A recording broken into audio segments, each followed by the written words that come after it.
네, 후보자님. 네, 축하드립니다. 네. 대통령도 그렇지만 우리 군도 국민의 생명과 재산을 보호해야 되는 것, 우리 국토를 방위해야 되는 것, 이것이 제1의 임무라고 할 수가 있죠. 그렇습니다. 네. 우리 헌법에 현역 군인은 국무총리나 국무위원이 될 수 없다라는 조항이 있다는 것을 혹시 알고 계십니까? 거기까지 제가 인지 못했습니다. 네, 우리 헌법에는 현역 군인은 할 수 없다라고 되어 있습니다. 왜 그렇게 헌법에다 아예 명시를 해놨을까요? 정치적 중립을 고려한 게 아닌가 싶습니다. 당연한 말씀이고요. 군이 실제로 정치의 중립뿐만 아니라 정치에 개입하고 쿠데타를 일으키고 그런 흑역사가 있기 때문에 아예 헌법에는 현역 군인은 국무위원이 될 수 없다.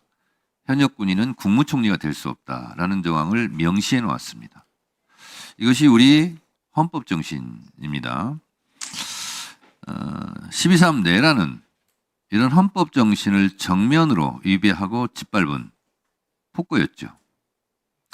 전두환 노태우 일당의 신군부의 12.12 군사 반란, 군사 쿠데타 못지않게 역사적으로 매우 부끄러운 역사가 하나가 될 수 있습니다.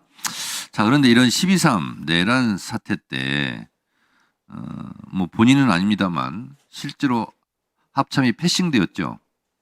알고 계십니까? 예, 지금 특검에서 조사 중인 걸로 알고 있습니다. 네, 그렇습니다. 합참은 몰랐다는 거 아닙니까? 이게 보니까요, 국군조직법 제9조 합동참모의장의 권한 이렇게 돼서요. 합참의장은 군령에 관하여 국방부 장관을 보좌하며 국방부 장관의 명을 받아 전투를 주 임무로 하는 각군의 작전부대를 작전 지휘 감독하고 이렇게 돼 있어요. 이렇게 되는데 비상계엄 내란은 뭐 정당한 군 작전은 아니었지만 어쨌든 합참을 건너뛰고 이렇게 직접적으로 대통령이 관여한 내란입니다. 이 결과 군의 사기가 많이 저하되고 군에 대한 불신이 있는 것은 본인도 알고 계시겠죠? 그렇습니다. 이 군의 명예 회복과 군의 사기 진작을 위해서 특별한 보관이 있습니까? 제가 가장 중요하게 생각하는 게 비상계엄을 통해 우리 군이 다시 국민들께 신뢰받을 수 있는 방법, 또 우리 군 내부에 싸워 이길 수 있는 방법에 대해서 지금 고민하고 있고 여러 가지 방안에 대해서 의장으로 취임하면은 네. 시행을 할 수 있도록 하겠습니다. 제가 지난번 국방위에서 국방부 장관에게 12.3 비상계엄 내란에 부하 수행한 군인들만 있었던 것이 아니고 부당한 명령을 거부했던 참군인도 있다. 그리고 대표적으로 수방사의 조성현 대령을 제가 얘기한 바가 있고 오히려 그런 군인들에 대해서는 포상해야 되는 거 아니냐 이렇게 얘기를 한 바가 있습니다. 그래서 그 조성현 대령에 대해서는 아마 국방부에서 상을 줄 모양입니다. 알고 계십니까? 네, 언론을 통해서 인지했습니다. 네. 저는 그런 군인들이 있었다는 것이 그나마 다행이고 군의 신뢰를 높이는데 공헌을 한 그런 참 군인들이다 이런 생각이 좀 듭니다. 지금 윤석열 내란 우두머리는 지금 내란뿐만 아니라 외환죄로도 앞으로 수사를 받을 것 같은데 그거에 대한 대표적인 것이 평양 무인기 작전이거든요. 이거는 그 당시 합참에 뭐였습니까 그때? 저는 전략사령관 직책을 수행하고 있었습니다. 합참 전략기획본부장 하셨습니까? 예, 그렇습니다. 이거 몰랐습니까? 예, 몰랐다고 해서 본인이 지금 다행이다 이렇게 생각하지 마시고요. 이런 일을 어떻게 합참 모르게 합창을 건너뛰고 이런 일을 저질렀는가.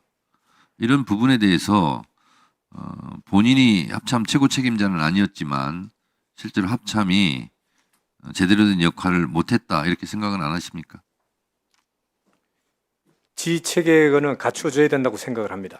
네, 그렇습니다. 앞으로 이런 군기가 해이해지는 이런 일이 없었으면 좋겠습니다. 대통령께서요 전작권에 대해서 말씀하셨어요. 거기에 대한 특별한 입장 있습니까? 전작권 전환은 추진돼야 되고 또 거기에 관련된 것은 추진하기 위한 조건을 충족하기 위해서 군에서도 한미 간에 긴밀하게 협조하고 노력하고 있다는 말씀을 드리겠습니다. 네, 제가 알고 있기로 전작권 전환을 한다면 여러 가지 준비해야 될 사항들이 있는 것 같습니다. 그래서 그런 부분은 합참에서 할 일이 있다면 그런 부분은 미리미리 잘 챙겨뒀으면 좋겠습니다. 예, 그리고요, 남북 간의 합의는 지켜져야 됩니다. 특히 9.19 군사 합의 이 복원을 위해서는 여러 가지 국제 정세나 남북 관계 그리고 북미 관계 등 여러 가지 전제 조건들이 있습니다만 실제로 우리가 또 남북 간의 군사 합의를 맺은 만큼 우리가 또 취할 조치, 준비사항 이런 것이 좀 있을 것 같아요. 잘 아시겠지만 이 군사 합의는 지상, 해상, 공중에서의 적대 행위를 전면 중지한다. 물론 이제 상호성은 있습니다만 실제로 북한을 자극하거나 또 북한과 이 합의했던 내용을 우리 스스로 어겨서 오히려 빌미를 주는 일은 우리가 하지 않는 것이 좋겠다 이렇게 생각을 합니다. 동의하시죠? 물론 북한이 어긴 부분도 있다면 우리가 그것은 적극적으로 대처를 하는 것은 별개로 하더라도 예, 그렇습니다. 그렇죠? 예, 저는 잘 해주시리라고 믿고 앞으로 합참 의장이 되면 앞으로 어떻게 하시겠다는 각오 한 말씀 해주시기 바랍니다. 9.19 군사 합의의 목적이 전방에서의 긴장 완화 또 우발적 군사 충돌을 방지하기 위한 목적에 부합한다는 생각을 가지고 있습니다. 그래서 군사 합의 간에 우리 군이 대비태세가 문제가 생기거나 공백이 생기는 것은 또 우리 국민들이 불안해할 수 있기 때문에 이런 부분을 잘 고려해서 부족함 없이 군사 합의가 유지될 수 있고 전방에서의 긴장이 완화될 수 있는 노력을 같이 하겠습니다.